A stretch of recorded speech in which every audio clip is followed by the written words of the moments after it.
دۆخی ژینگە و کەشوهەوا لە جیهان و هەرێمی کوردستانیش ڕۆژ بە ڕۆژ ڕوو لا گۆڕان و تێکچوون و گەرمبوونە. هەر بۆیە شارەزایان هۆشداری دەدەن و بە شوێن ڕێگە چارەدا بۆ کێشەکە دەگەڕێن. دەشڵێن کارەسات بۆ چەندین وڵات بەڕێوەیە. لەو چوارچێوێشدا دەستەی ژینگەی هەرێمی کوردستان کۆبنەوەیەکی هاوبەشی لە نێوان وەزارەت و ڕێکخراوە پەیوەندیدارەکان بەڕێوە برد بە مەبەستی گفتوگۆکردن دەربارەی ڕێگەچارە و پلانی گونجاو بۆ ڕوبەڕووبوونەوەی گۆڕانکاریە ژینگەییەکان.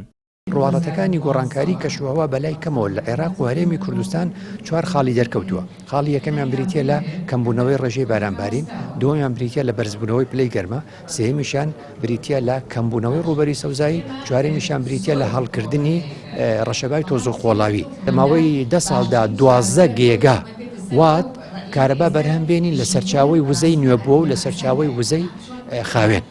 ئەمانە پابەندبوونەکانی ئێمەیە. بەڵام چی ئەم کارانە دەکا؟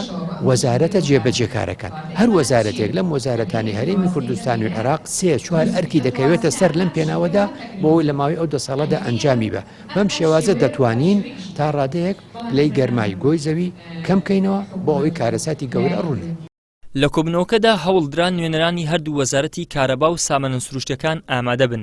بەو پێیەی یەکێک لە هۆکارە سەرەکیەکانی گەرمبوونی هەوا ئەم دوو سێکتەرەیە. بەڵام نوێنەرانی هیچ کام لەم دوو وەزارەتانە ئامادەی کۆبوونەوەکە نەبوون. لای خۆشیەوە وتەبێژی وەزارەتی کوشتتوکاڵ و سەرچاوەکانی ئاوی هەرێم دەڵێت کوشتتوکاڵ بە گرنگترین هۆکاری دابەزاننی پلەکانی گەرما دادەنرێت. لەبارەی ڕووداوەکانی سووتانی دارستانەکانیش هەمان سەرچاوە وتی سووتانی دارستانەکان گرفتێکی گەورەیە بۆ پرۆژەی زیادکردنی سەوزایی و کەرتی کوشتتوکاڵ بەگشتی. هەڕەشە و مەترسیەکان لەسەر دارستان مەسلەی سووتاندنە، یعنی ئەمە لە هەرێمی کوردستان نیە بەڵکو لە هەموو جیهانایە. بەڵام ئەوەی کە ئێمە جیاوازیمان هەیە لەگەڵ بەشێکی زۆر لە وڵاتانی ئەوروپی و بڵێن ئەو وڵاتانەوەیە کە ئێمە کەشوهەوایەکی وشک و گەرممان هەیە. بۆیە شەیەکی وامان نییە، بۆیە زیاتر هەڕەشەکە لەسەر ئێمە هەیە بۆ مەسلەی دارستانەکان. سەرۆکی بۆردی ڕێکخراوە ژینگەیەکانیش زەخت لەوە دەکاتەوە ئەوەی لە ئەستۆی ئەواندایە هۆشیارکردنەوەی هاوڵاتیانە تاکو ئاستی ڕۆشنبیری لە هەمبەر ژینگە و ئاو هەوا بەرز بکرێتەوە.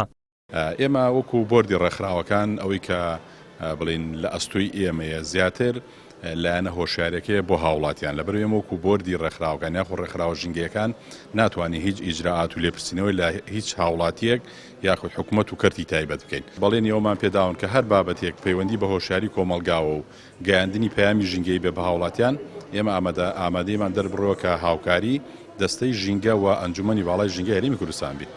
بەپێی توێژینەوەی دەستگا تایبەتە جیهانیەکان و شارەزانی بواری ژینگە و کەشوهەوا لە 30 ساڵی داهاتوودا گەورەترین کێشەی جیهان بەرزبوونەوەی پلەی گەرمای سەڕووی زەوی و ڕوودانی لافا و دیاردەی وشکە ساڵی دەبێت کە هەرێمی کوردستانیش لەم کێشە و ئاڵنگاریانە بەدەر نابێت. ئیدریس محەممەد، کەناڵی ئاسمانی پەیام، هەولێر.